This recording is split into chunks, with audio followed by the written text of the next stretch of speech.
Okay, now we live.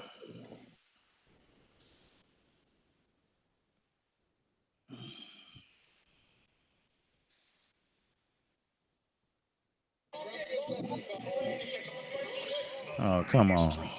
Get commercial. Oh,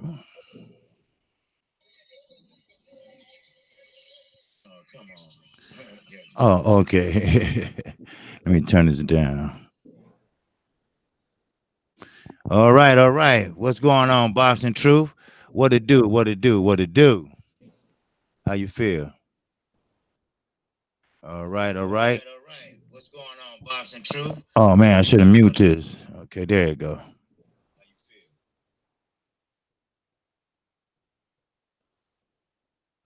All right. Kind of wait on a few more people to get in here before I get my boy Blood in here. You know, okay, I got eight coming on in here. There we go. There we go. All right. Okay.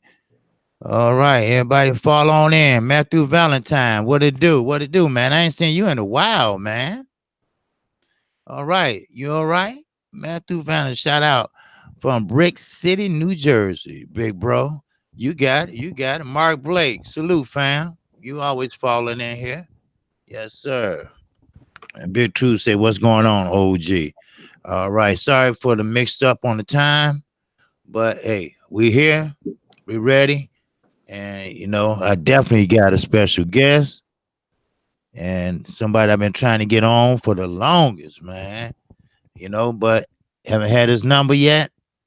But he be right up in just a minute. Okay, I see everybody falling in. Sergio Gomez. What it do, my brother? What it do? Yes, sir.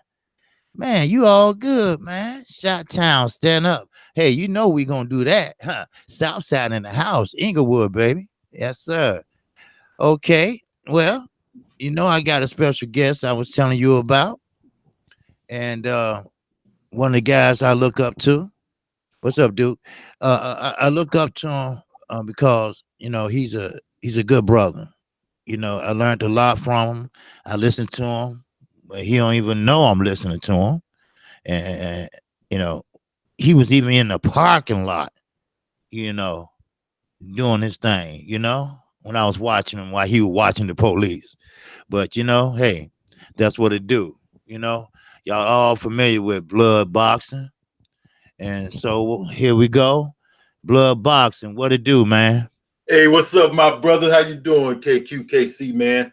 Can It's you an hear me, honor to blood? be here, brother, on your show, man. I appreciate it, man. Come over here, hang out with my brother, I my can't hear big you, bro. blood. Hold on. Can you hear me? Okay. Can you hear me still?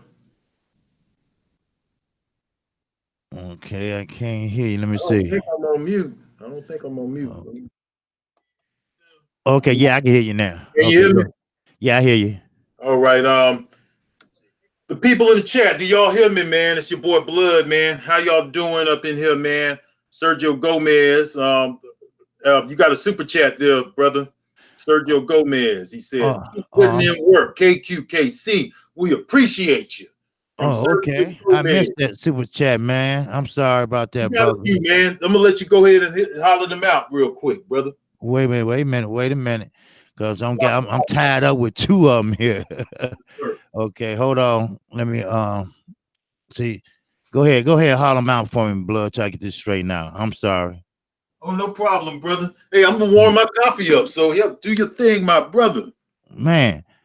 Well, anyway, yeah, I got blood boxing going on here, and I don't know what's going on with this computer. I got two things going on here, and I need to get rid of one of them.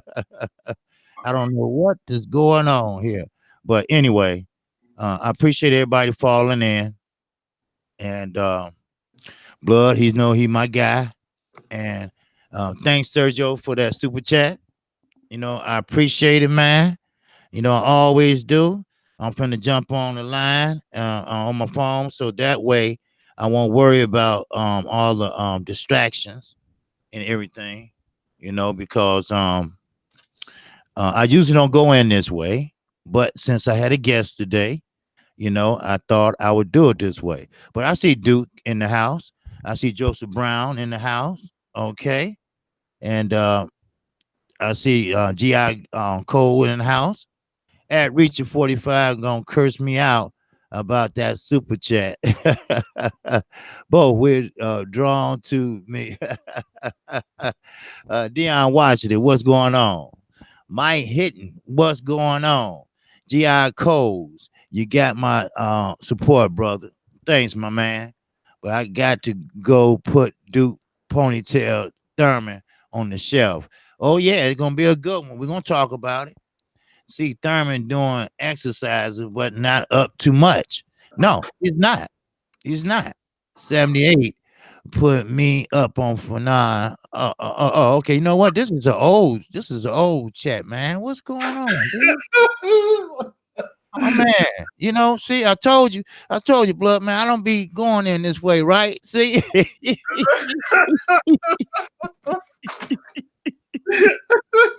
man, I don't know what's going on, man. You done made me morning, No, bro. huh? Made my morning, bro. Uh,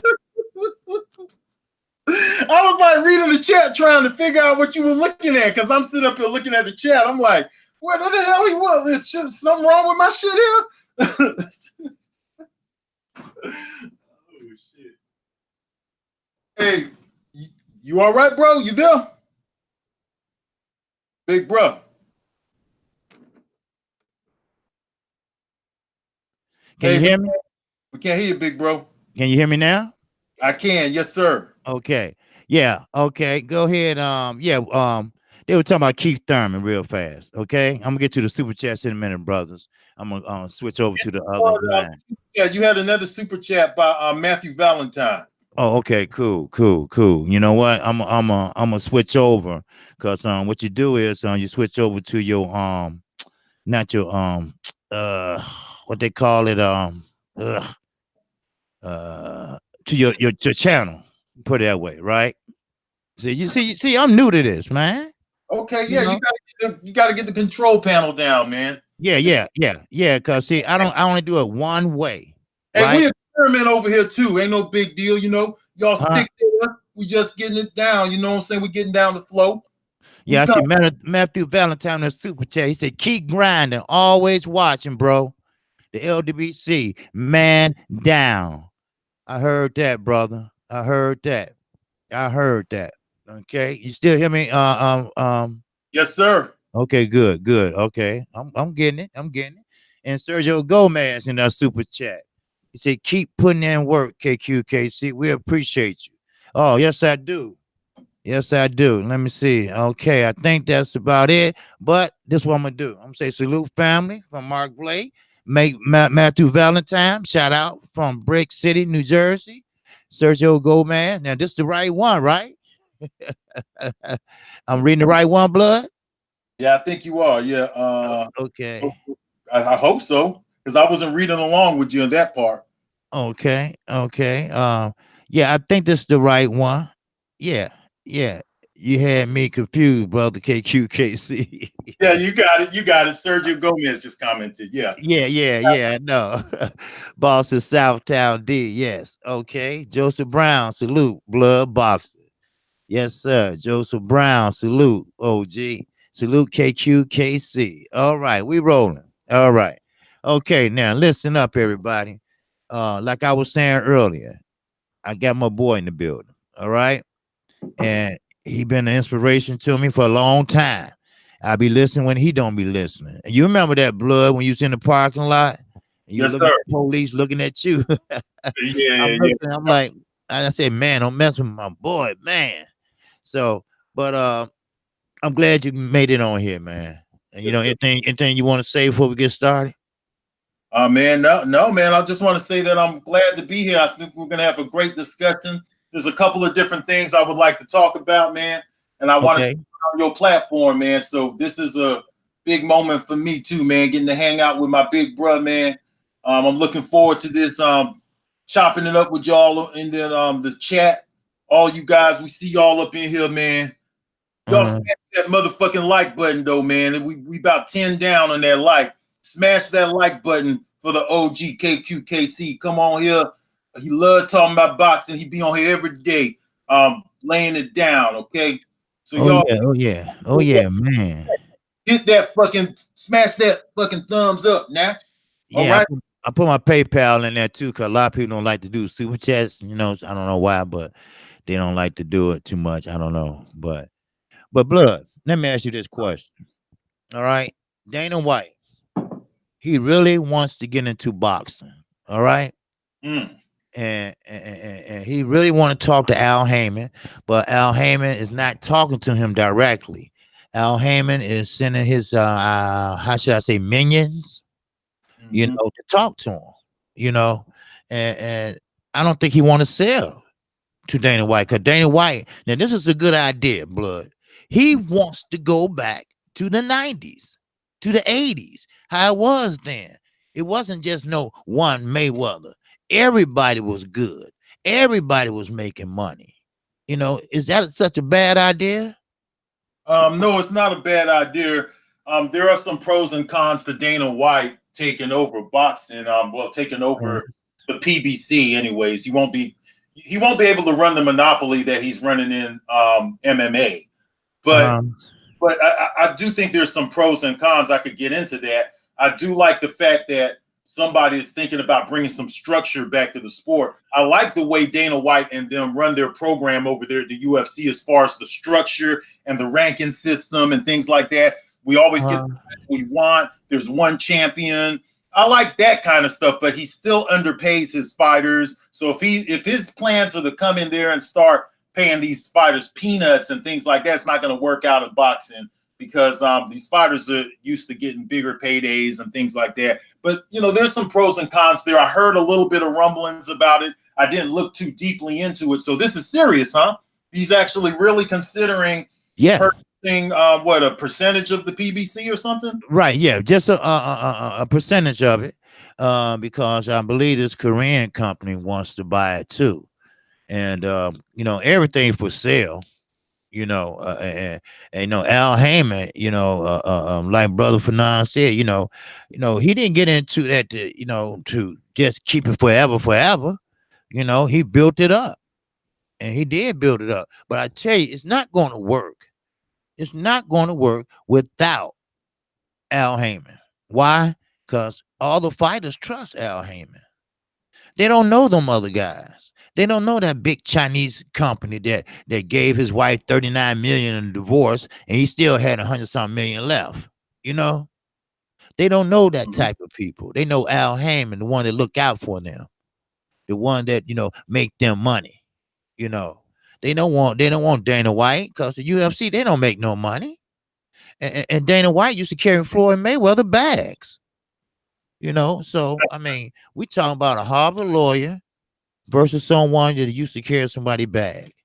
So you tell me, I mean, huh, I don't think that gonna happen, you know. Well, I don't know if they're versus if they're going to work together. I mean, he's just offered to buy a percentage, I guess. I didn't look into it, so I would have Uh, to really read more into it to be able to provide for you better information and to give you my assessment. But from what you're saying, and I did hear a little bit about it, I seen it in the headliners that Dana White had some interest. But like some of the guys in the chat are saying here, um, uh, Mahari said it right here. He said that most of these guys ended up broke that were under his UFC banner. I mean, you get a guy like Conor McGregor, he gets one big boxing payday. He don't even want to fight no more. Okay, so the paydays are a lot different. Boxing is still a different sport because it's a global sport. I know MMA is global too, but boxing uh, has been around for a very long time. There's a lot of people with their hands in the jar right now. You're going to have to satisfy a lot of different people. Nobody's ever going to be able to totally monopolize boxing the way that UFC has monopolized the MMA and oh followed yeah, by other things like Bellator and all of that. But UFC is definitely the top dogs as far as that's concerned. You got a few super chats, yeah, bro. yeah, yeah. I see him. Yeah, I was gonna wait till you finish. Okay, But yeah. shout out to Big Dog Willie in the super chat. Salute to Kqkc and Blood. All right, and Joseph Brown. Salute to OG's Blood Boxing destroyed the myth of Big Coke, also known as Fury.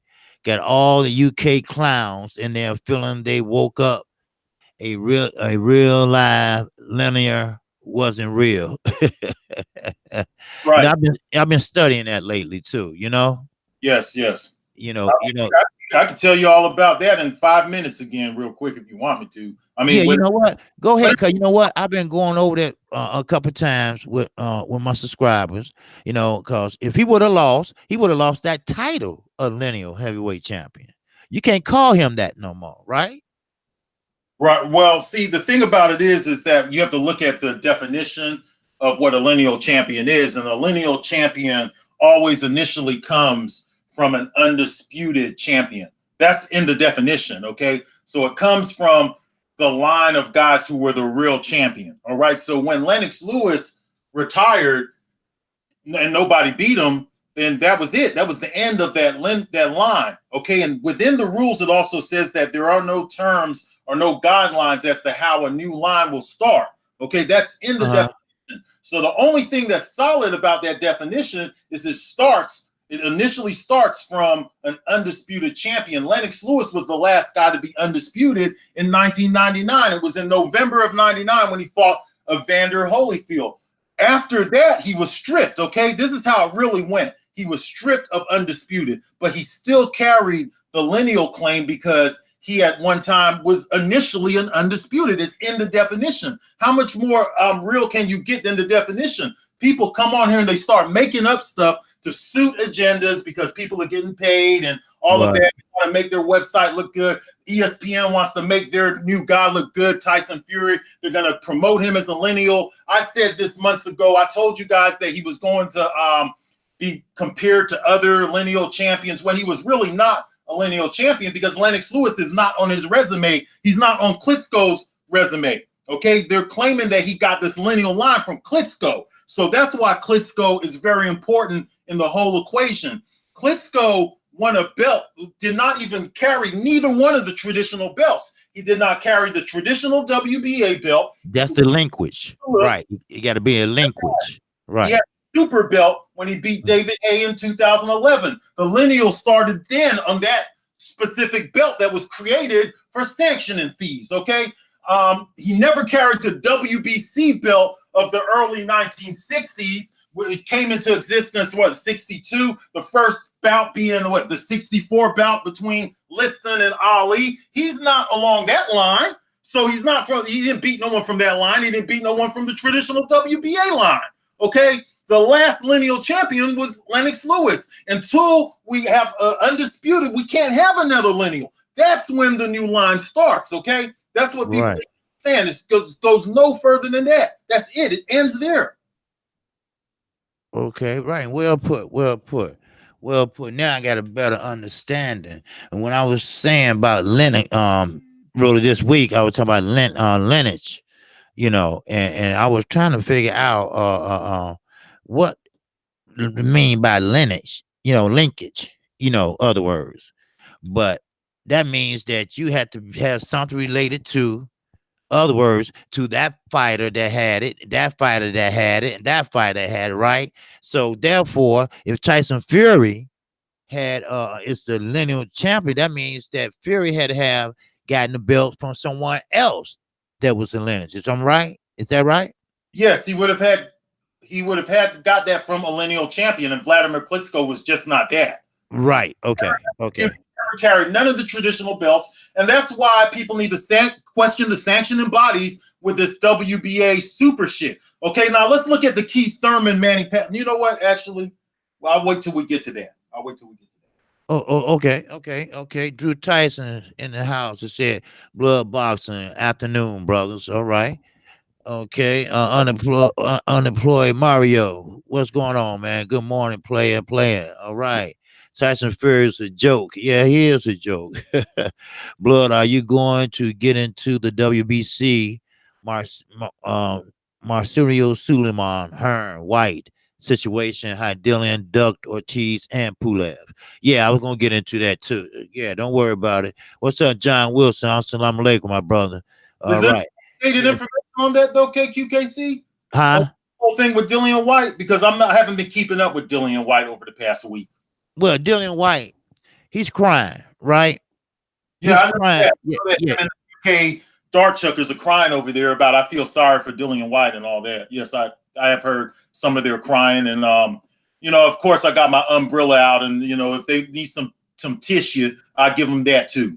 yeah. Cause see, look, Dylan White, his ass sat there and turned down like 2 fights. I mean, 2 fights. And he crying about that he should be the mandatory to Deontay Wilder, the WBC a mandatory. So what he been doing for the last few weeks, he's calling out Suleiman from the WBC. First of all, you don't do that. And second of all, Suleiman saying you messing up the integrity of the process, for one. So now I think what I was reading this morning, that he got to get past Reeves, and then he will become the mandatory to Deontay Wilder. Now, that's a maybe, but Eddie Hearn is having a fit because why would you put Brazil, who was number 3, to number 1 and the mandatory to Deontay Wilder? It was easy because he was ordered to fight not once but twice, and he turned it down. So what you crying for? What you bitching about? What? Why? That's what I'm trying to figure out. You know, he got the silver belt. Yes, he does. But they are looking for another hero. That's what they're looking for. You know. That's right.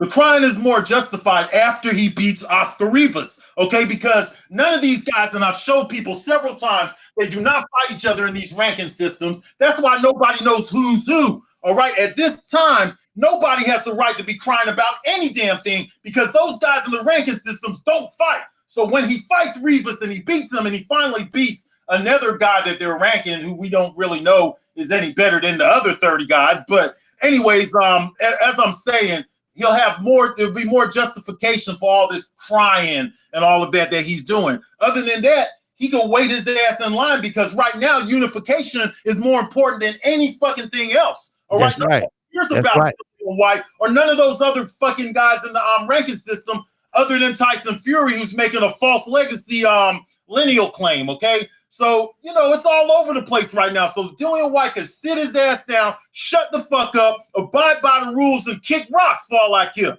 Get ghost fall, I give a fuck, nigga. Fight all your bum fights over there in England. Nobody cares about you. You're not going to make a name off of our champion, Deontay Wilder. You bring your ass over here and you fall in line, bitch. That's how it works. That's right. That's right. That's right. You don't jump line, just because you say you should be. No, it don't work that way. You got to earn that, and he haven't earned it. Hey, they got a good barber up there in Chicago that could hook him up, man. That nigga need a fade bad. God. Oh, I know he do, don't he?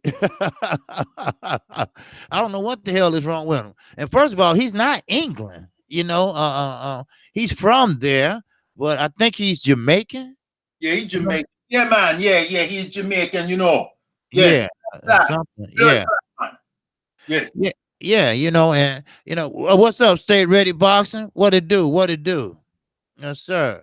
M. Clown, Hearn, and White said the WBC won't force Wilder versus White over Wilder versus Fury. Of course not. Because everybody want to see Fury. And well, first of all, he got a rematch clause. So he should have took the fight right away. You don't take a tune-up fight, another fight, then fight your rematch. Who ever heard of that?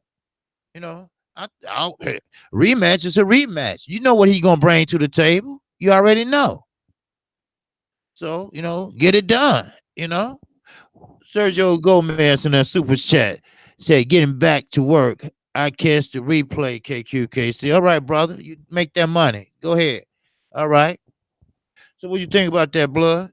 Man, me gonna go get me some oxtail, Take Dillian White over here to the spot. Get him some oxtail and some curry goat, man.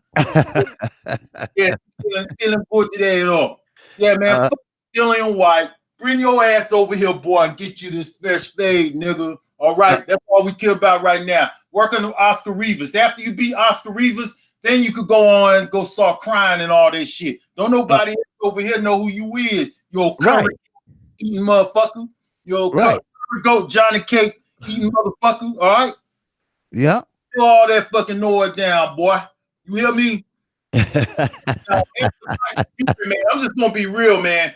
You know, ESPN, like I said the shit on video, but nobody was trying to hear me though. I told y'all that what ESPN was gonna do is they're gonna promote Tyson Fury for a while. They're not gonna put him in there against Deontay Wilder when they just signed him, man. They're gonna let him fight. I wouldn't be surprised if he fight 2 or 3 more times, man. They're gonna fight him and match him up against some more of these bums all around. What Tyson Fury could do is he could clean up the spreadsheet a little bit because none of these guys want to fight and stuff. So really, Tyson Fury should be fighting Dillian White. Those should be the kind of fights. He ain't no damn lineal champion. We've proven that several times before. Anybody who even wants to entertain that idea of him being a lineal champion, there are chapters behind us, man. We don't even talk to these motherfuckers, all right? Because they don't understand that a lineal has to come from an undisputed. That's the only solid thing in the whole fucking definition, okay? So if that's the only solid thing, then what do we need to get a new lineal started? Undisputed. That's what we need. All right. So what Tyson Fury is going to do, they're going to go around. The next time they're going to start comparing his lineal run to Ali's. You know that little run Ali had as the fucking USBA champion in the early 70s? That the TV that Ali had. I'm telling you, it's going to be the exact same thing that they did with Ali with the early 1970s TV run that he had after he lost to Joe Frazier. Because when he came back, he fought Jared Quarry, fought Oscar Bonavena, lost to Joe Frazier, and then he went on a TV run. Didn't get another shot. He had a rematch in place with Joe Frazier. That was on the horizon, but he had a whole bunch of other matches that he did a little TV run where he fought all these guys, man. You know, put on a little show, boosted his popularity. I mean, he didn't really have to boost his popularity the way that these fighters here need to, but it still boosted his popularity being on that TV run. And that's what they're trying to do with Tyson Fury. They know he's got the gift of gab. He could get on there. He could sing. He could do all the little shit. They're going to try to play this shit out and promote him as the champ. So by the time Wilder goes to the negotiation table with him, he wants to be on Wilder's equal, even though he's not no fucking champion, because you can't win a lineal championship from a guy who was never the lineal champion. Okay? There you go. There you go. What's up, Curtis Anderson? As soon as I saw that name, I recognized it. Yeah, like Curtis Anderson knows, you know, you can't be a lineal champion when you did not have traditional belts. Okay? Because that's where the WBA fucked up, and somebody needs to question Mendoza or whatever the guy name is who do the WBA. They got to question this guy because he started a new line of belts when he started the WBA Super. Because when you go back and you look, the WBA Super has fucked up so many different legacies for historians like myself. Because when you look at the Golovkin situation, that was fucked up by the presence of a WBA Super. You made the regular a second-tier belt, is what you did. So even if you want to give him credit and say that he had the regular for 10, then the time he got the Super and he relinquished the regular, he don't get credit for that. It's one or the other, okay? You can't mix these up for sanctioning fees and create new belts and have 2 belts going in 2 different lines, and then you're talking about a lineal champion. It's just like with the Manny Pacquiao situation. If you look at Manny Pacquiao and Keith Thurman, you have a regular WBA champ fighting a super WBA champ. If you look at the super championship, that lineage only goes back a few years. If you look at the regular championship, the one that Pacquiao has, that's the one that Sugar Ray Leonard and all of them are going to have. But now that's the second tier. So do we still count that? That's why they need to get rid of it. Question That's what I'm saying. Right. Solomon, all of them. We have the right as consumers to question them, not Dillian White as a participant in a faulty ranking system, okay? We have the right, not him. And that's what I'm going to say. Yeah. Yeah, you're right. Because actually the linkage have been broken.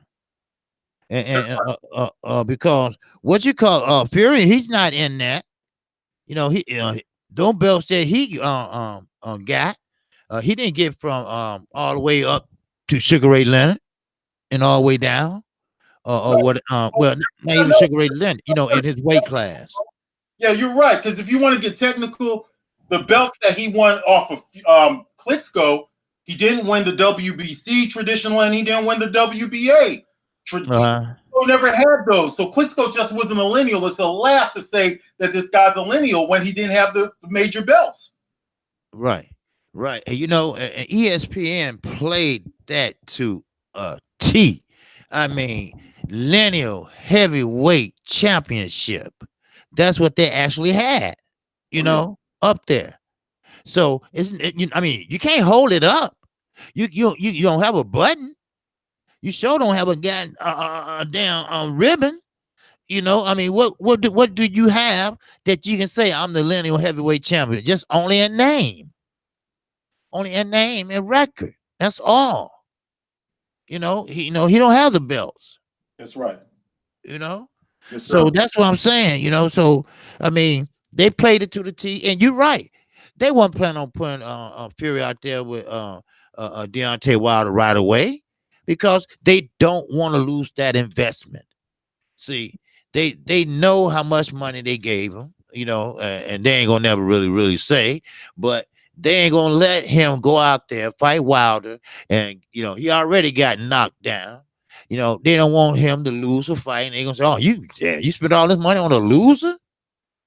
I mean, who else he gonna fight? Yeah. I mean, they went all out the way. This Joe Torcy from ESPN, he was like, he had a better fight with this guy Saturday, Swartz, than he did with Deontay Wilder. They said that this was the real Tyson Fury Saturday. How's that the real Tyson Fury? And Deontay Wilder, I mean, come on. Why? Because he didn't hit back? Because Swartz, just was a punching bag? Exactly. I mean, come on. I mean, they got me fucked up on this shit. Yeah, me too, bro. I agree with you 100% on that. ESPN's target consumer is the dumb casual boxing fan. Because, see, the casual boxing fan doesn't know the difference between all of these belts. You could throw anything. You could say the new UWC belt. As soon as it says world champion, that's all they hear. They don't hear all that other shit, okay? And when you're getting 5 or 6 of these guys in each weight class, and now even within each sanctioning body, you got 2 or 3 of them. When you're presenting all of these different guys, that's what's hurting boxing because there's too many champions, and everyone knows that, and nobody wants to address the problem. But hey, I'm gonna take as many of these invites as I can, bro, because I'm gonna ride on the dark wave again here soon. Man, I'm gonna be coming at everybody. I'm here to tell you. Bro. Yeah. And Wilder, he's going to be fighting Ortiz, and that I want to talk about because, well, leave it up to Frank Warren. Well, Ortiz is going to knock him out, and Ortiz said he got Wilder number, and that all the Cubans been getting a bad rap and losing close fights. And he think it's a mark against the Cubans. Bartholomew lost, Estrelanda Laura lost. I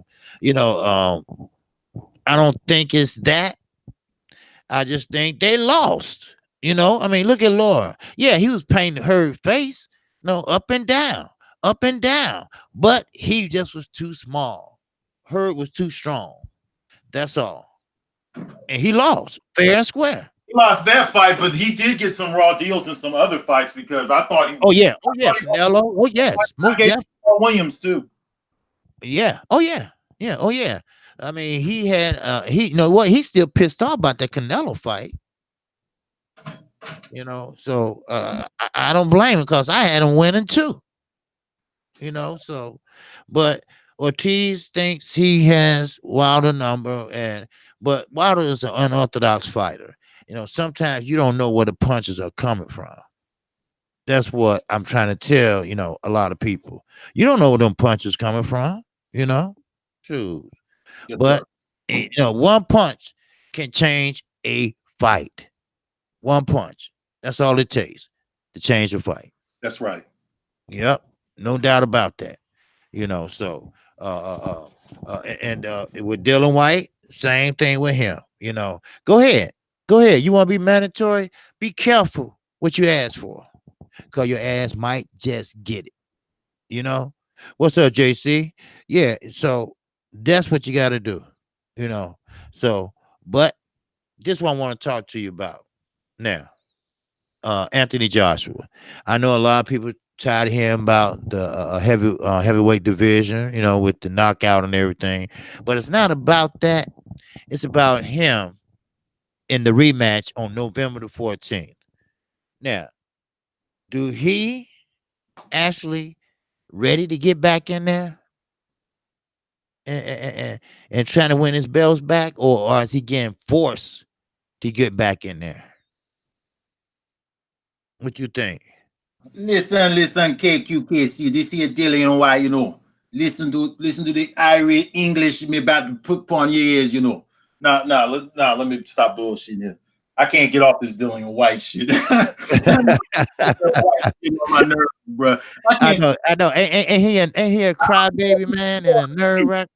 I want to support him, bro. I want to, but I just can't. But anyway, about Anthony Joshua, man, yes, he's being forced back into the fight. He doesn't have it right. Mentally, he's just not there. Right now, his whole career, his whole life, not only just his career, his whole life is being ran by Eddie Hearn, and it's sad.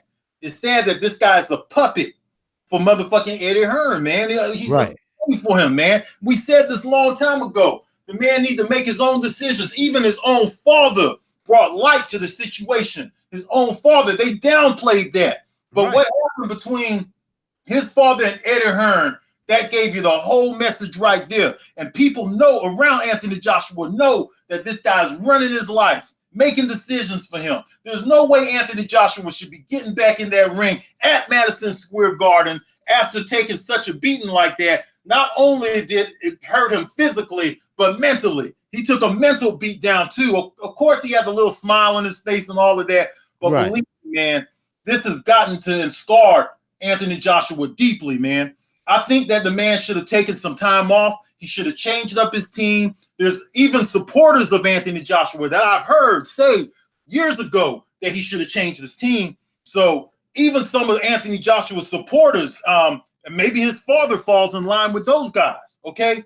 But he's letting Eddie Hearn make all these decisions for him, a guy that cares nothing about him, a guy who once Anthony Joshua's taking that next loss from Ruiz, he's going to find out once and for all just how much Eddie Hearn cares about him, okay? He's going to go in the trash, and Eddie Hearn is going to be willing to place Dillian White and anyone else who's willing to talk to him ahead of Anthony Joshua, okay?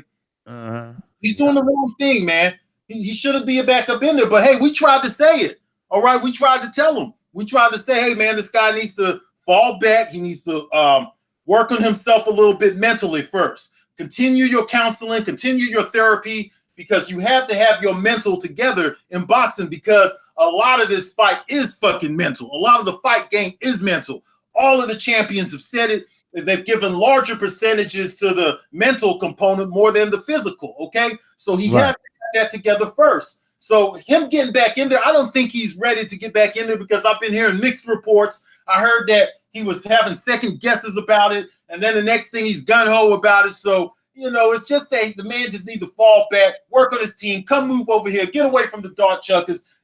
If he stays with Eddie Hearn and he's tied up to him in some kind of obligation, that doesn't mean that he has to live by Eddie Hearn's every word, okay? He needs to step up to Eddie Hearn and say, this is the way it's going to be. I'm going to go back to the drawing table. If you want to get rid of me, fine, let me go. Didn't Bob Arum let Ruiz go at one time? Just let me out my contract. Let me out my motherfucking contract, and I'll go elsewhere. But right now, Anthony Joshua is still marketable, and this could be kind of looked over as a fight that maybe he just wasn't there that night type thing. But once we got that second fight, that's the confirmation right there, man, that he's the next big John Tate. Yeah. And and you're right. I'm getting mixed messages too. Now they saying that Anthony Joshua was saying that, you know what, Eddie, don't effing speak to me. He didn't say the word. He said effing speak for me again, because Eddie was out there saying that, hey, look, Anthony Joshua, he's relieved that he lost.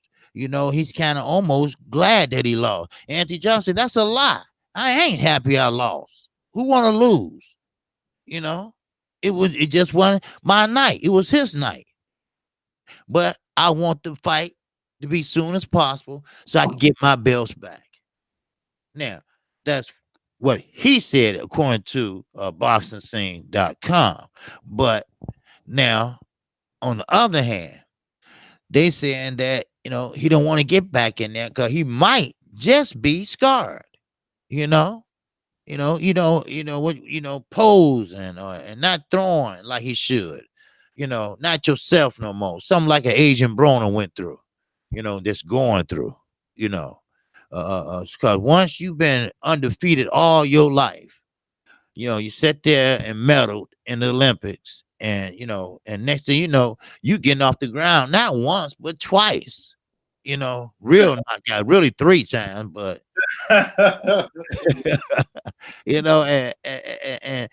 but now this is, don't quote me on this, but Eddie Hearn and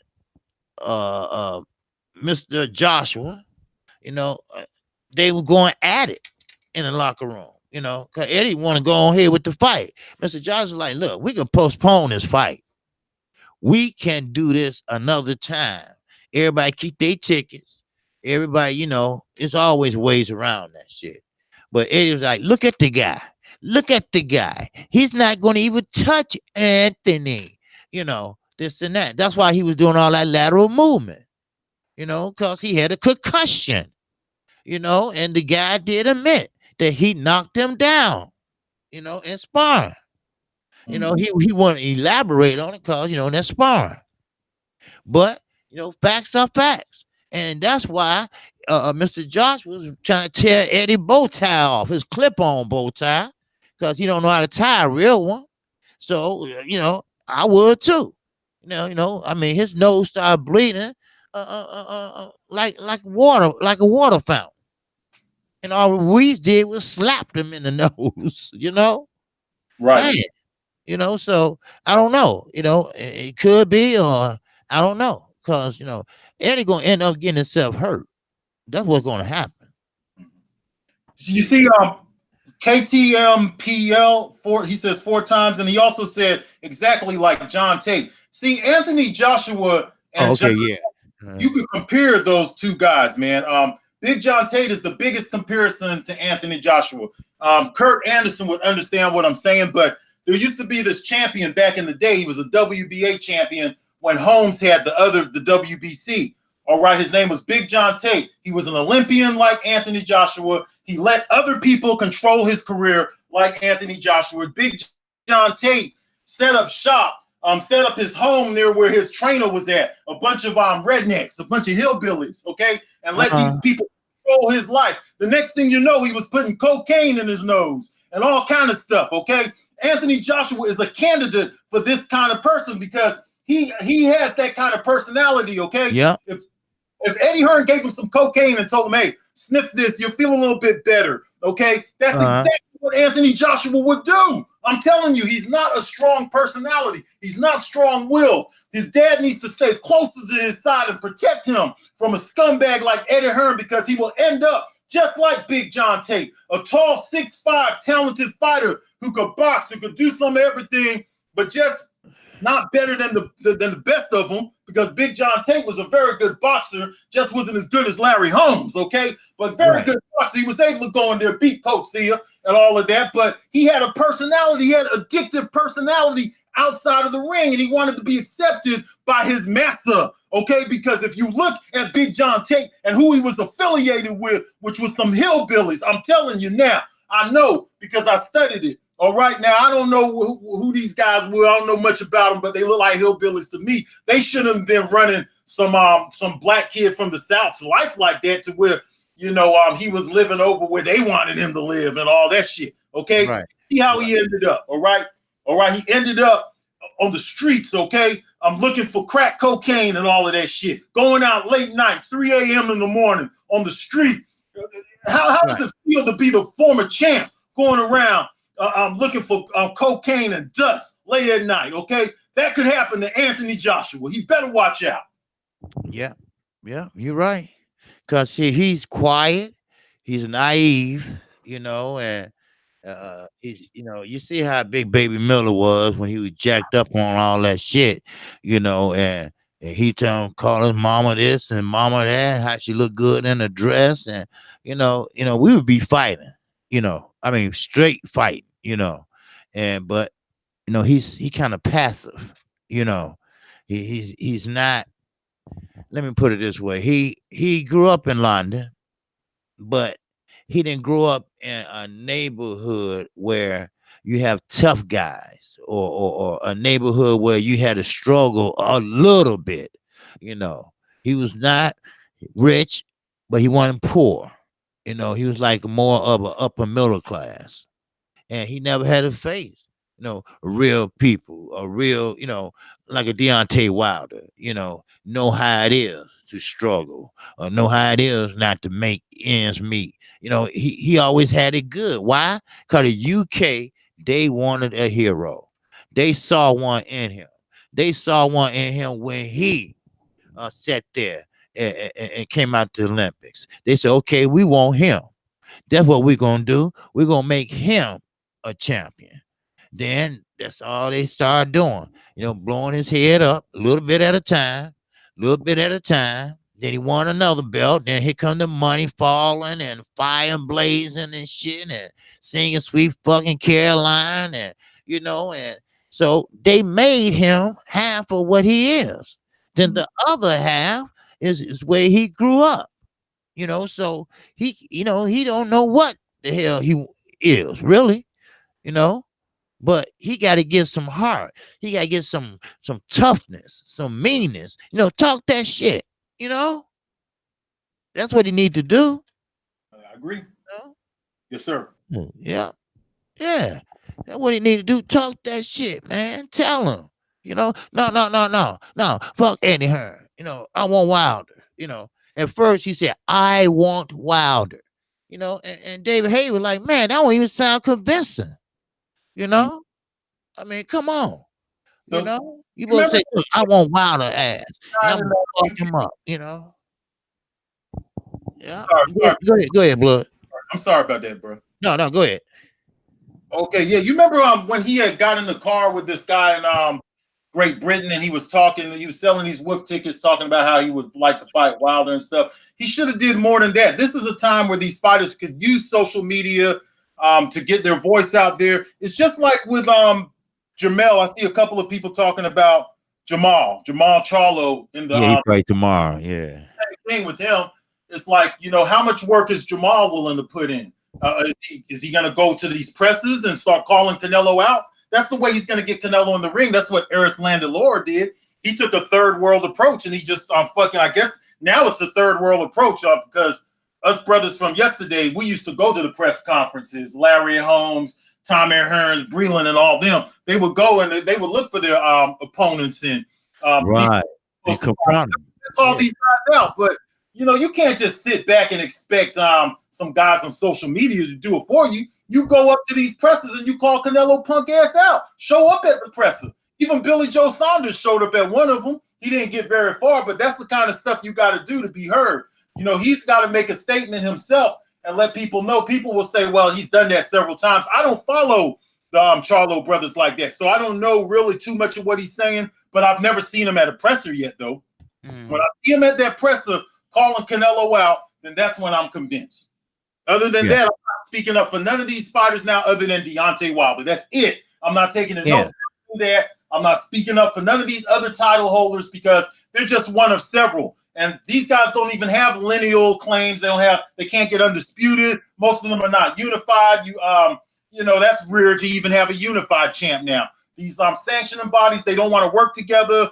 This whole boxing thing is turned into a circus. That's why I'm going to go on the war path that I'm going to go on when I'm ready. I'm just gearing up, just letting a couple more things fall in place. But the shit that's going on right now, it's ridiculous. It's unacceptable. And what I'm seeing from these sanctioning body heads to these promoters to these networks. Hello? Okay. Okay, blood must have popped out. You Can there, everybody blood? be out there Oh, okay. Go ahead. hear me? Did I pop Yeah, I out? hear you. Yeah, I hear you. Okay, yeah. With I thought that with ESPN picking up boxing, okay, that Uh-huh. maybe Max Kellerman, who's from a boxing background, who's been familiar with the sport before, and then Stephen A. Smith being an outsider could probably speak up for some of the politics that's going on. That's the approach that's something that a guy like Stephen A. Smith, I know a lot of y'all are down on him, but he did say something. He brushed the surfaces on one of his interviews. I can't remember or recall which one it is. I'm not big on Stephen A. Smith either, but he talked about there being too many champions, too many promoters, all of this stuff, fighters being promoters. And I was like, you know what? If Stephen A. Smith really actually made that his agenda, I think he would be good at that. He could really help us with that part of it. If he could shine the light upon all these champions, that's all he has to do is look at a spreadsheet, okay, and take it from there. That's what we could use someone like Stephen A. Smith, who doesn't quite have the boxing knowledge and an idea of the fighters. I can't blame him for not knowing who these fighters are because there's so many of them. There's so many world title holders, and they want us to sit here and continue to promote them and do videos for them and this and that. They're ungrateful son of a guns too at that. They got big egos. They want everything to be given to them like most people in this fucking generation do, okay? We had it hard in our generation. These motherfuckers, I know the people before us say the same thing, but we didn't have this pampered society that they have now. These guys need to go to these presses. They need to show they want these fights, or are they just happy getting paid this money that they're getting paid, okay? I don't think that money is going to continue to come in because they're going to start to fall short a couple of places, and then that's when they're going to want to go out and put the work in and put the promos in and let people know that they want to be champions and stuff like that. I don't have time to wait on these guys and all of that, man. These guys need to fight, and they need to get together. They need to the sanctioning bodies need to eliminate some of these belts. You have a unification within a sanctioning body between Thurman and Pacquiao. Eliminate the fucking super thing because it's not lineal. The super, it has nothing to do with the lineal. If you look back at any super belt, the lineal starts in 2011, 2012, and all of them. Okay, so you can't have lineal champions and all of that when you have all this shit going on. And that's the kind of shit people don't want to take the time out to address because they're too busy trying to benefit off of the chaos that boxing is in. They're trying to benefit off of the chaotic state, and that's what I'm tired of. And that's why I'm gonna do what I have to do. Okay, yeah. Hey, do what you got to do. I wanted to holler at okay, what's going on? Multiple sarcasm. All right. I wanted to holler at you. I seen you was in the chat a couple times. All right, D. Thomas, he also in the chat. Focus Ball Boxing and MMA. Salute. Listen to Blood and KQ Boxing Talk. AJ and Fast Eddie Hearn remind me of the movie The Toy. You got that right. Cause AJ is Richard Pryor, most definitely. But Anthony Joshua, he made a lot of money. At least that's what they say, and he don't want to come back to the UK. That's Eddie Hearn want to come back to the UK and do the rematch. Well, he wants to go to Madison Square Garden where he lost his belts. Now, Ruiz, he got to play it smart. Yeah, if I was him, I won't price myself out, but it's a chance that he might not hold on to that belt that long. Especially with Wilder out there, Fury out there, but hey, make the best of what of the situation, the best you can, because first of all, they laughed at his body. They laughed at this. They laughed at that. The next thing you know, after 12 rounds or no, after 7 rounds, he was able to take care of his whole family now and his grandkids. Like he said, he was about to quit boxing, till this came up. So he went on and jumped on it, So you can't blame him for that. But I can say this. You right. Some of these belts got to go. Because sometimes I get confused who got the super, who got the regular, who's the NABF. All these belts, got to go. You know, how many worlds are there? You know, that's what I'm confused about. You know, oh yeah, he's the IBF. No, he's the WBO. But they all the WA. No, but they all welterweights. You know, hell, that confused me sometimes. You know, you have to think about it and correct yourself. But when Sweet Pea was fighting, and everybody, you knew who was the best. You know, and you're right. These guys, all they doing is protecting that O. You know, that's all. They are protecting that O. And that O got to go. Somebody O got to go. There's nothing wrong with losing. Like I said, you learn from your losses. That's what you do. You look at it, you correct it, and you move on. Look at Julian J. Rod. He got knocked out. He got knocked out by Charlo. And guess what? He didn't want to go to no press conference. But the bread man said, no, where you going? He said, man, I just want to go home. And, because he was embarrassed. I get it, But bread man said, look here, you a man, I'm a man. We're going to go in that press conference and stand up like a man and take our loss like a man. You got to have heart in this. This ain't for the faint of heart. You got to get in there. If you ain't got that heart, you don't need to be there. Because that's one thing I can say about Hispanic fighters. They leave it all in the ring. Don't matter if it's a broken jaw, broken nose, they're going to leave it in the ring. Just like Ali. Ali let a man pound on him the whole damn fight. And what did he do? He let him wear himself out. Then what did he do? He came back. And then he whooped that ass. Where are those? Where are those champions? Where are those legacies? Huh? Where are those history books? Huh? They laugh at that today. They don't care about the history, and they care about that bag. That's all they care about. All the young boys, they don't want to fight the best, and we don't have 5 years to wait. Just like Manny Pacquiao and Floyd Mayweather. First of all, 5 years, that's a long time in boxing.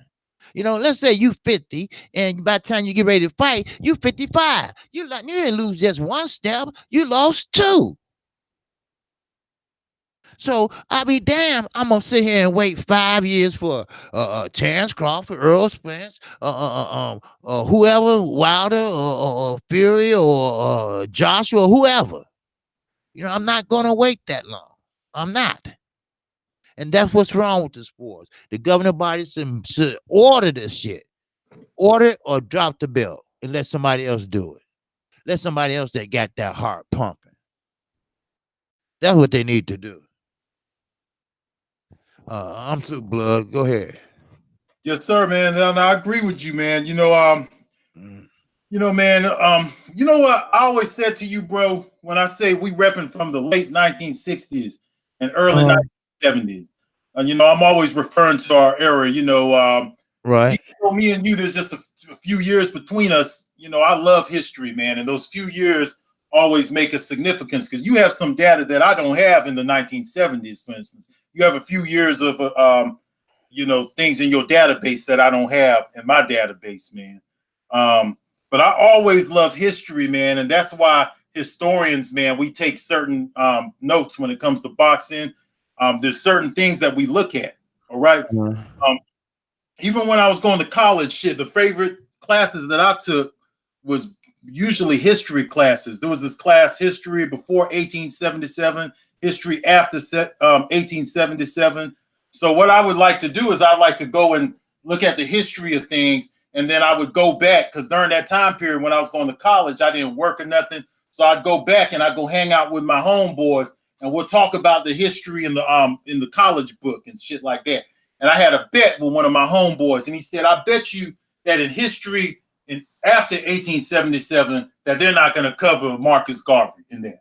So that was the kind of interest shit that I had back then. It was a hobby of mine. So, to go compare what they teach me in the class. So when they did get to Marcus Garvey, they did a real quick bio and tried to skip over him.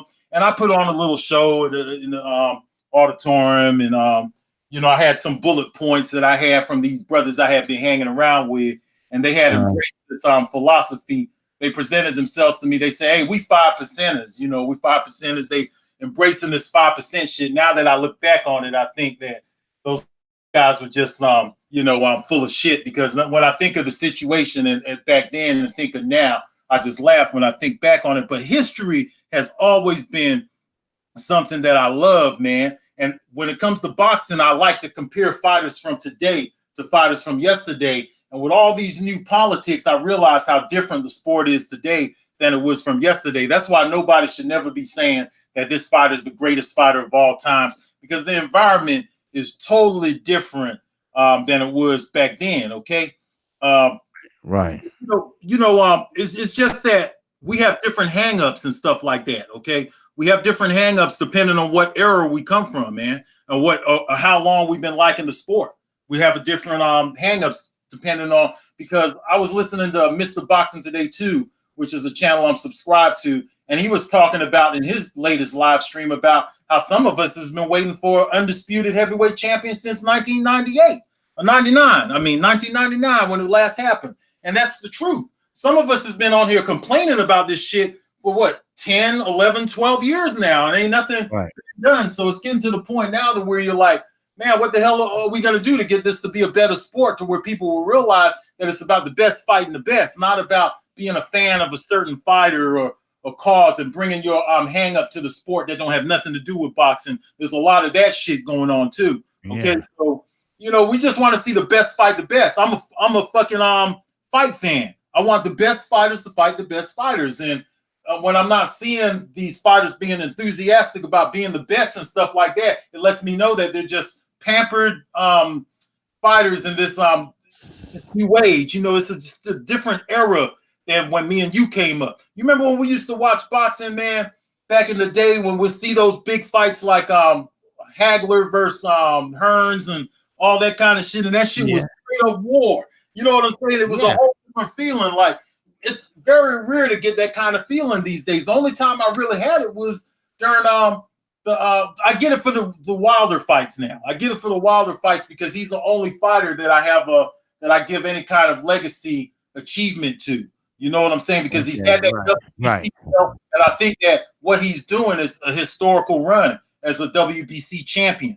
I can't compare nothing else to it from this social media era. People will try to say, they'll try to compare these other guys to what Wilder is doing, but these other guys got to pick and choose who they wanted to fight.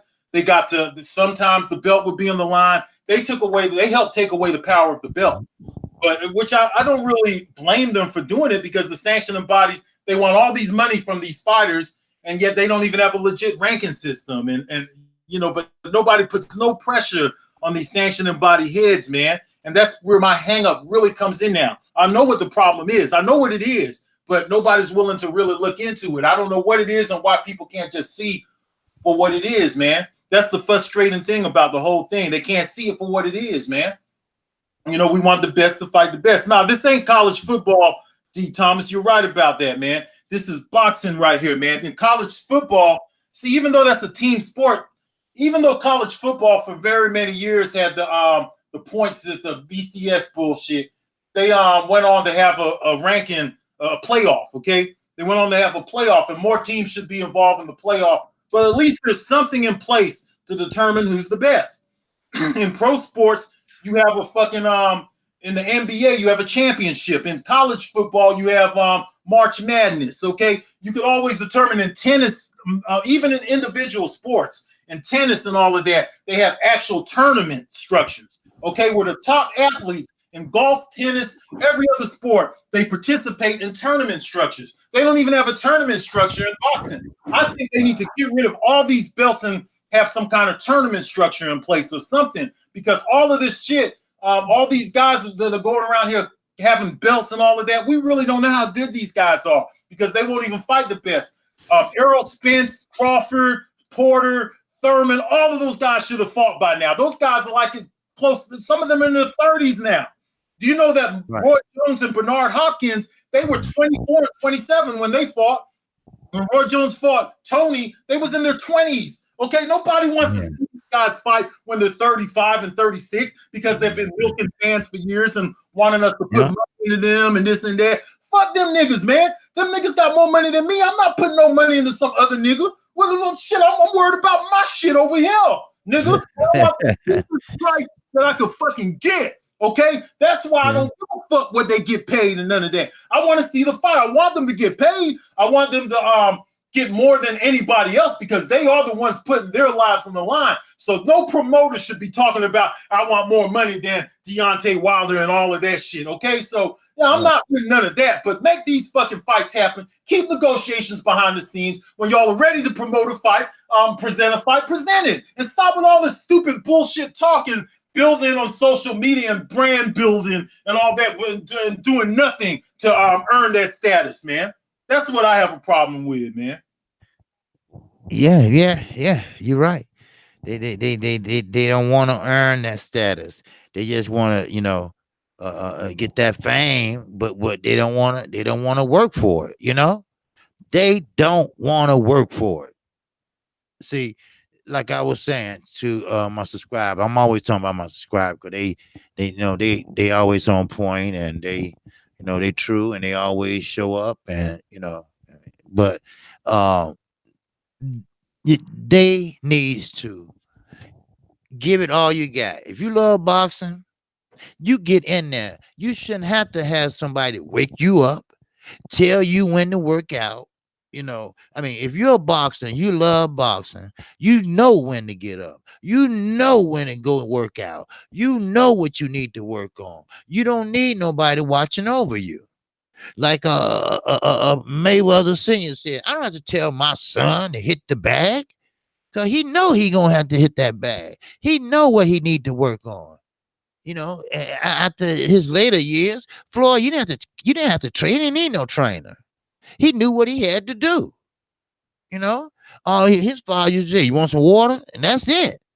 You know, and there he go. These guys today. Now that's what I like about Telefino Lopez. Now he's not ready yet, but at least he said, "Look, I want to fight Lomachenko." He might lose, but at least he had the guts and he wanted the glory. You know, and he went in there and did it. Earl Spence, he was so hungry, he went all the way across the pond to get a belt. That's hungry. That's loving the game. Carissa Shields, she fought for all the belts. All the belts. Why? Because she loved the risk taking. Because she loved that she works out. She know that her body was ready to take whatever Christina Hammer had to bring. And she came out successfully. Now, same thing with Keith Thurman, but Keith Thurman had a roadblock, and that's a woman. That's what I call a light-headed man. Anytime a man get with a woman, get married, and he lose his interest in boxing. Something that you love, something that put food on the table, something that that help you in your livelihood. Guess what? He disappeared. He disappeared for months. I think it was 22 months. How you love something and you don't even work out or do anything. Then you come back for a tune-up fight, then get painted and look bad. Even Freddie Roach said yesterday. He said Keith Thurman looked terrible against Lopez. Yeah, and then he said, why? That's why I'm wondering, why would you go from Josesito Lopez to Manny Pacquiao? Now, Manny Pacquiao might be 42, but he's a slower 42, but he still does the same thing, but just a little bit slower. And Keith Thurman, 10 years younger, and he still is rusty. I guarantee you that. Now, he might win, but it ain't gonna be pretty. It's not gonna be pretty. And anytime you let a woman change your mind, then you must have a very, very weak mind. That's all day long. You cannot. You cannot get whooped like that by a woman. You can't. You just can't. It's not happening. You know. So, with that said, that where are the real fighters? I ask myself, where are the real fighters, the true fighters, the ones with the motherfucking heart? Where are they? Stand up, please. Stand up. And I still don't see that many standing up, you know, because guess what? They chasing that bag.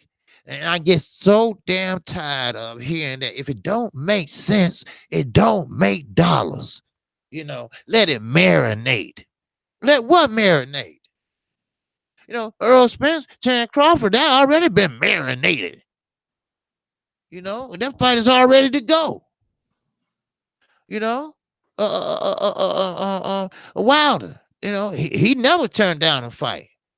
You know, he's ready to go. Matter of fact, I really think that Ortiz fight would have been kind of dangerous for him in a way, because you never know what can happen. You know, but then again, Ortiz is 42, going on 43. But I'm gonna tell you this: with Earl Spence and Terence Crawford, there ain't gonna be no knockout. It's not gonna be no knockout with Porter. It's gonna be Earl Spence winning, maybe, but Porter got a chin. Porter gonna make it an ugly fight. He's gonna make it hard for Earl, you know. But is he the best? Is he the best welterweight? No. Terence Crawford is. Are they gonna fight after that? No. You feel me? No, they're not. So will the real men stand up? That's all I got. Big Dog Willie in that super chat. Best defense fighters between Willie Pep, yes sir, and Mayweather Jr. or Sweet Pea Whitaker. I want to know your opinion. Okay, I'm gonna give you my opinion. I think Sweet Pea was very defensive, but Floyd Mayweather was the top of the line of defensive fighters. Floyd Mayweather never had a cut his whole career. Floyd Mayweather, you can never land a punch flush on Floyd. Never. Never. No one can never lay a punch on Floyd flush. So he'll give you that shoulder. Yeah, he'll give you that. And that's about all. So, but I would say Willie Pep might come in before Sweet Pea. Because Willie Pep, how to utilize speed, go right at it. So that's how I feel, Big Dog. Yes, sir. And also, in that PayPal, thanks, Dog Pound Publishing. Yes, sir. Appreciate you. All right. What you think about that? Blood. Oh, you mean about the whole defensive thing with Whitaker and Willie Well, Pep. I think that they have a resume. There's no doubt about it. Floyd Mayweather's, Pernell Whitaker, Willie Pep, guys like that are at the very top. They have different fighters on their resume, though. So I don't know who's the best between them because, like I said, there's different fighters in their resume. If they had all fought the same type of fighters, then it would be a more valid comparison. But I just say that those are top defensive fighters of their time, the elite, the cream of the crop, okay? All of them are the cream of the crop. Oh, yeah, most definitely. Yes, most definitely. They fought in different eras. They utilize defense. That's a big part of what the fight game is all about. When they was teaching everybody how to fight after the Reconstruction era of 1877, and they started these fighters, they started going into the university system and teaching fistic arts to the common people and things like that. They got off fighters to teach them. There's been so many different styles that have been utilized over the years. The problem is that we don't have camera footage of all of this stuff. We don't have HD of Barbados Joe Walcott fighting in a 4-ounce gloves. People are talking about this beer knuckle competition tonight. Okay. Yeah, with Party Marion. Yeah, we're gonna get to what those guys face in the turn of the century. Okay. Those guys basically they did a bunch of bare knuckle fights behind the scene. All the bare knuckle fights that wasn't even mentioned that these guys participated in. Jack Johnson, all of those guys, Peter Jackson, all of those guys participated in bare knuckle fights behind the scenes for the elite, for the rich. Okay, we don't have the evidence of what these guys brought to the table stylistically. None of that do we have any footage of this shit. Okay, but for us to think that somebody else has not utilized the shoulder roll and all of the things that are being utilized now to say that the fighters of today are better than yesterday, that's absolute bullshit, because the fighters of yesterday spent all their time working on their science and the craft, and they had to protect themselves against 4-ounce gloves and bare knuckles and things like that. They had to know how to hold punches. They had to know how to do all of that shit. So for people to get arrogant and think that their generation is seeing something that's never been seen before, we just don't have the footage. That's all it is. Me personally, I don't think half of these fighters, shit, 95, there might only be 5% that could survive in that environment, okay? Because a lot of these fighters that are great, they have things like brittle hands and all of that. How long do you think they would have held up if they had to fight in the turn of the century where gloves were really meant to protect your fucking hands? If you have brittle fucking hands, then you're not going to beat 50-0 in an environment of 4-ounce gloves. That's the kind of shit that people don't think about. That's why it's funny sometimes listening to people talk about who's the greatest of all time. So they can't even name you a fighter from the previous decade or the previous era. That's why I laugh. And can I address somebody in the chat, man? Yeah, man. You casa, my casa, you casa. Oh, Yes, sir. I'm gonna go help myself to a beer or something. Shit, I mean, I'm gonna get my refrigerator then, bro. But anyway, Objective Incision says, Blood Boxing, please rip that bullshit Sweet Caroline faggot song. They played that shit before Furious Swartz final. Yeah, I'm gonna rip that shit. A Sweet Caroline is only sang by queers, pansies, faggots, and punks. Okay, that's all what I say. Yeah, Caroline. We don't sing Sweet Caroline over here. Anybody who's black who gets up and sings Sweet Caroline, you're singing a racist chant song. Okay, it's a racist chant song about some white slave owner daughter, Sweet Caroline. That's what it's all about. So you getting up singing some racist ass song, don't even know what the fuck you singing. Okay, now in the South we don't get down like that. So all of you brothers in New York and Las Vegas singing Sweet Caroline, you should be ashamed of yourself. That's what I got to say about that. Yeah, it never stick over here. They could present them, they could do their little false legacy run, but that shit is not going to work over here. We don't sing faggot chants, okay? That's what I gotta say. Yeah, you're right. And Joseph Brown, you're right. Floyd learned from somebody. Like I say, Floyd didn't create the shoulder roll, but he perfected it. He didn't correct. He didn't created the check hook. He perfected it. But he learned from somebody. You're right. Somebody in history. Somebody that did it before him and him and him. See, that's what I'm saying. It's best to look at the older films than look at the new films.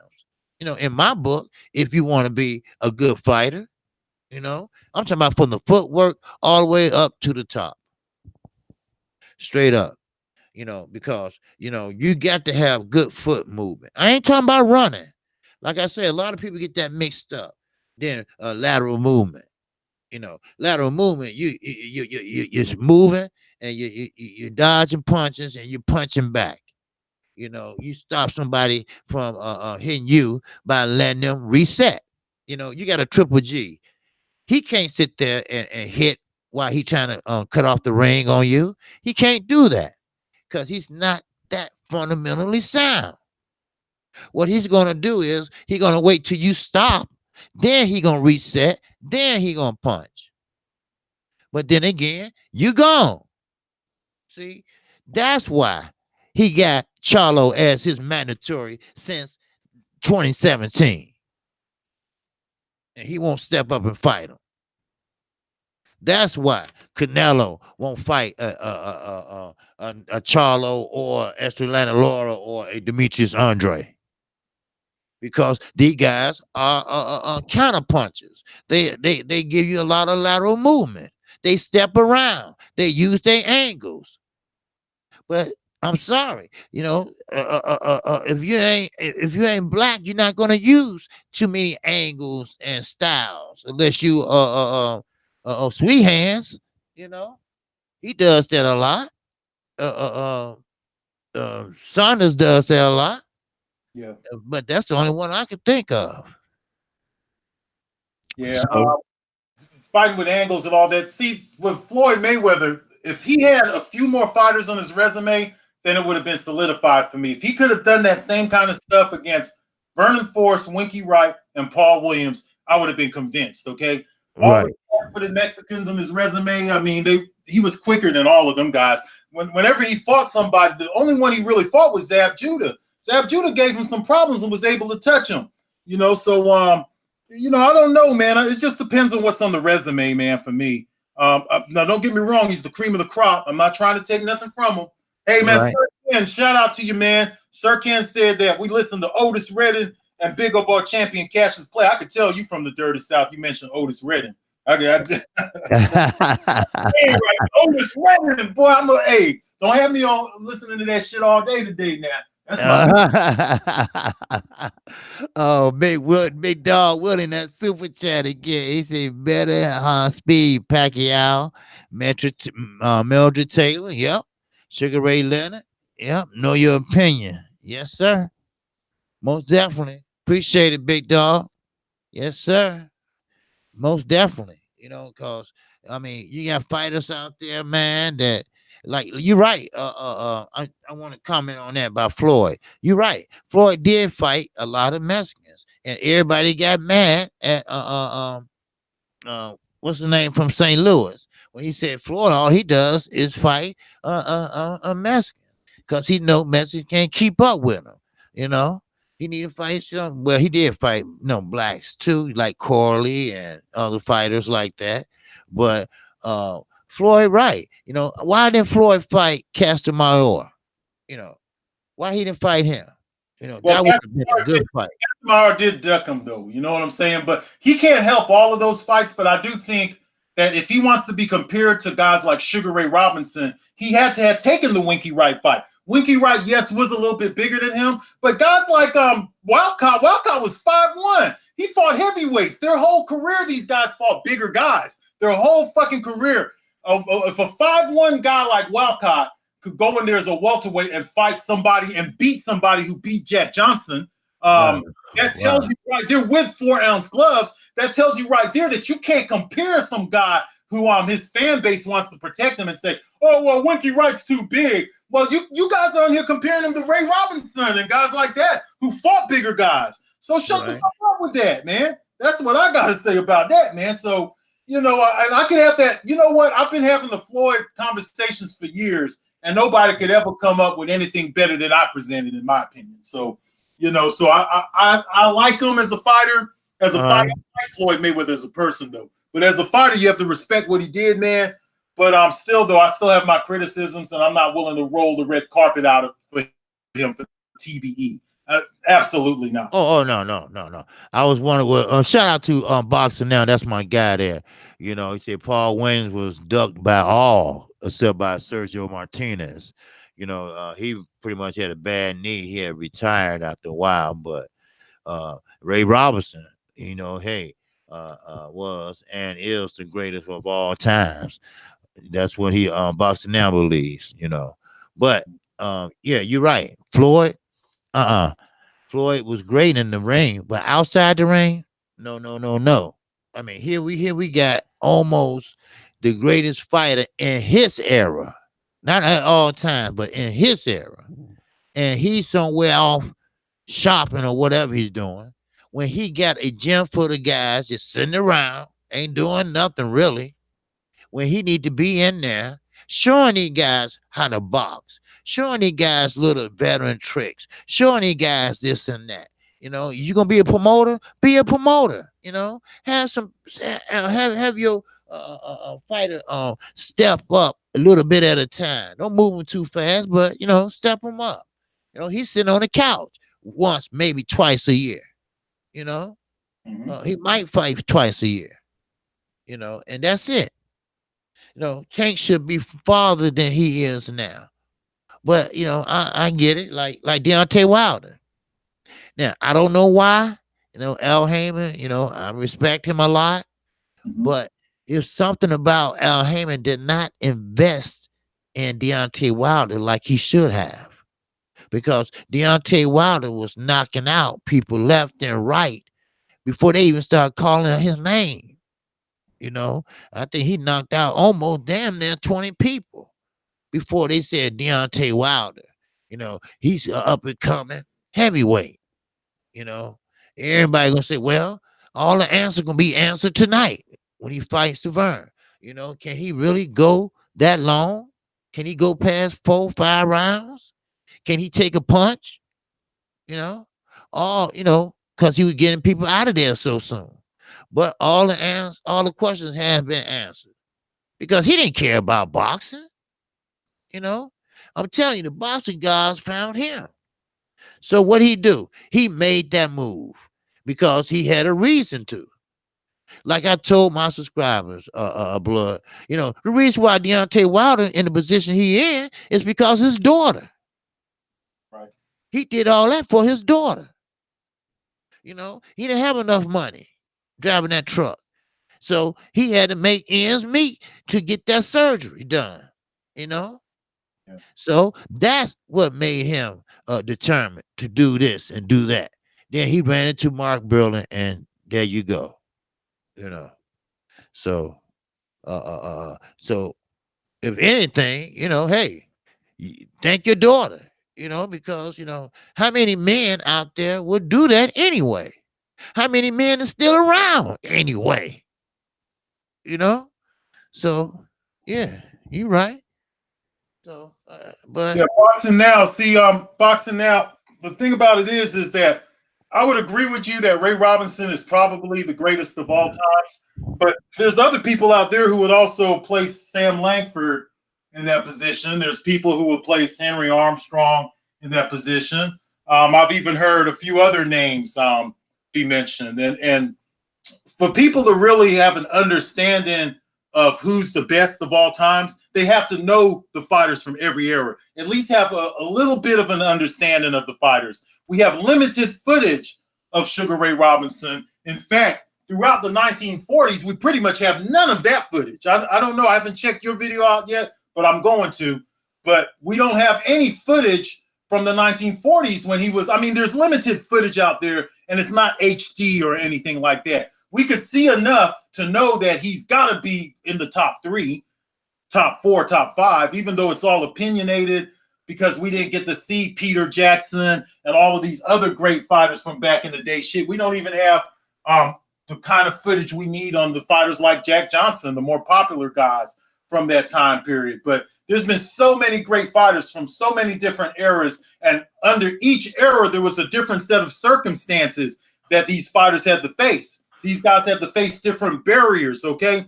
That's why what Henry Armstrong did in 1938, there is no equivalent to what Armstrong did to hold down pretty much half of boxing. He had pretty much all of the belts, whether it was the 8 belts or something like that. One of them was vacated, and what, he had 3 or something like that, right? Okay, so Armstrong pretty much held down half of boxing at one time. That's a big accomplishment. All of this stuff about I'm an 8-time world champ, it sounds good to casual fans, people who did not grow up in the sport, people who did not grow up studying the sport like someone like myself or you or some of the other guys who are historians on here. We understand how great Sugar Ray Robinson was. Even though we don't have all the footage, we have footage of him fighting other great fighters, and we know what they have accomplished too. And it just goes on like that. It's a cycle, man. But people have to have an understanding at least of what the different eras was all about before they could say that, hey, this is my top 10. All right. That's why I don't even have a top 10. I've only ever heard one or two guys with a top 10 that I respect because I know that they've did the adequate research to have a top 10. In my opinion, the only 2 people that I've heard that could even make a top 10 is Curtis Anderson and Scrapbook Boxing, because they've been long time fight fans for decades upon decades of studying different eras and things like that. If you don't know all the fighters, because every now and then scrapbook boxing brings fighters to the table that I don't even know who these guys are. Okay, so that just shows me that I can't make my top 10 list. I mean, everyone has a right to do what they want to do as a grown man. If you want to throw Floyd Mayweather at the top, that's your opinion. That's your right to do so. But a historian like myself or Curtis Anderson or anyone who studies the history of boxing is not going to respect your opinion if you do not know the other eras. You have to have some kind of idea. It's just that simple. Right. Yeah. Abel Mahari in a super chat. Mayweather versus Sergio Martinez. How do you see it? How you see that? Blood. I think it's a good fight. Sergio Martinez had a lot of athletic ability before all the injuries and things took place. Like the Sergio Martinez before the injuries. Okay, during the time he fought Paul Williams, I think that Sergio Martinez was peaking around the time he fought Paul Williams. Sergio Martinez had a natural size advantage over Floyd Mayweather. Skill fighter, just not skilled enough to deal with Floyd Mayweather. The fighter that would give Floyd Mayweather a problem, I think, the only fighter that was anywhere near his weight class that would have given him a problem, I think Paul Williams could have presented a problem because of his high output of punches that he delivers. He throws a lot of punches and his height and all of that. I would have loved to have seen Floyd Mayweather fight somebody like that. Somebody once asked his uncle, what's the uncle that don't, what's the other uncle's name? Roger or the other one? The other uncle that has the show. I can't remember. Yeah. That one. Well, what about the Paul Williams fight? Well, he already fought someone like Paul Williams. I mean, he fought Kqkc. No, that's not the same. That's not the same fighter. Okay, so and it's shit like that gets on my fucking nerves. You know what I'm saying? So and then also Vernon Forrest, and there was also Winky Wright. I think if he could have showed that he had all those defensive abilities against a Winky Wright at 154, who's a little bigger than him, but you guys say he's TBE, so he shouldn't have no problem facing someone bigger than him like Ray Robinson and them did every fucking time they fought. You know what I'm saying? So, I mean, Pernell Whitaker, that guy's 5'5". That guy was going in there beating up guys much bigger than him all the time. Show me a welterweight Trinidad on Mayweather's record. The only guy who ever beat Whitaker was Trinidad. That's it. Well, Oscar De La Hoya didn't beat him. Oscar De La Hoya that fought Whitaker was a younger De La Hoya, more explosive than the one that fought Mayweather, okay? And not only that, in my opinion, Whitaker beat him more convincingly than Mayweather did. Styles make fights. So people could say that Floyd is a better defensive fighter, but Mayweather, what's his name? Oscar De La Hoya couldn't even hit Whitaker at all. He hit Floyd with some flush shots. Go watch the fight again. He did hit him with some flush shots. He couldn't even lay a hand on him. This is a younger De La Hoya and an older Whitaker. Okay? So I don't know. I don't know if he's a better defensive guy than Pernell Whitaker. I don't know if that's fair to say because of the resumes. You give Thomas Hearns, Floyd Mayweather's resume, a welterweight Thomas Hearns, he's 50-0 with 50 knockouts. Okay? So, it just depends, man. It depends on the resume. People have to understand errors. They think that people are trying to hate. I don't have nothing to gain by trying to hate on nobody, but I'm going to be fair to the sport, and I'm going to be fair to the warriors that were there before him. Okay. All right. Okay, let me read the chat real fast on Blood. Armstrong said, haters still sad. Okay, I'm sorry Floyd couldn't hold a candle for a younger Sugar Ray Robinson. Okay. Big Dog Willie said Whitaker was not in his prime. T-Dub said Floyd versus Pryor at 135. Napoleon Armstrong said Floyd stood in the pocket and banged with his legs when a loud movement. Hater still dawn, he ran. In prime Mosley would have been Floyd's biggest challenge. Defense would have decided it. Okay. The Fight Fan LC. Salute, OG. Okay. Big Willie Dog. Diego Corrales. A boxing conversation. Reggie on. What's up, my man? All right. Duke in the house. What I do, no, the above average black boxer from back in the day had to overcome all kinds of hatreds and oppression. Yeah, you're right. You're right. Yes, sir. And D Tom Jeff, okay, and Michael James say Jeff, okay. All right. Okay. Ivy Webb, good afternoon, sister. What's what it do? What it do? Okay, blood. Anything else on your mind? Man, I think I'm about ready to wrap up, bro. Man, I really enjoyed coming on this show, man. I appreciate it, man, and I like to thank everybody, man, for coming through. Y'all make sure y'all smash the like button for our brother here, Kqkc, man. And man, once again, bro, big bro, I appreciate you, man, for sharing your platform with me, man. Man, hey, look, I appreciate you, man. And like I say, I've been trying to get you on, but now, I'll be able to get in contact with you and whenever I need to, wait, just 1 second. Big Dog Will in a super chat. He said, one more Triple G versus Hagler, you know.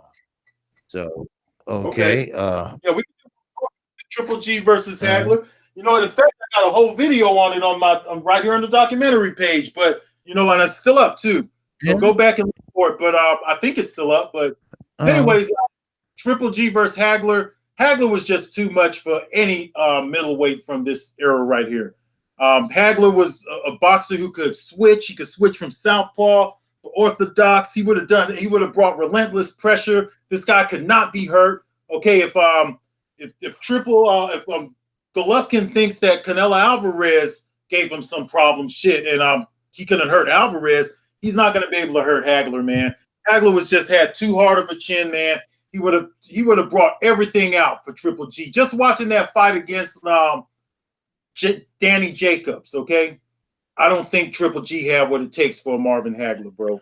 I would favor Hagler to win that fight by decision. He'd either outbox him, outwork him, or stop Triple G late. Wow. Okay.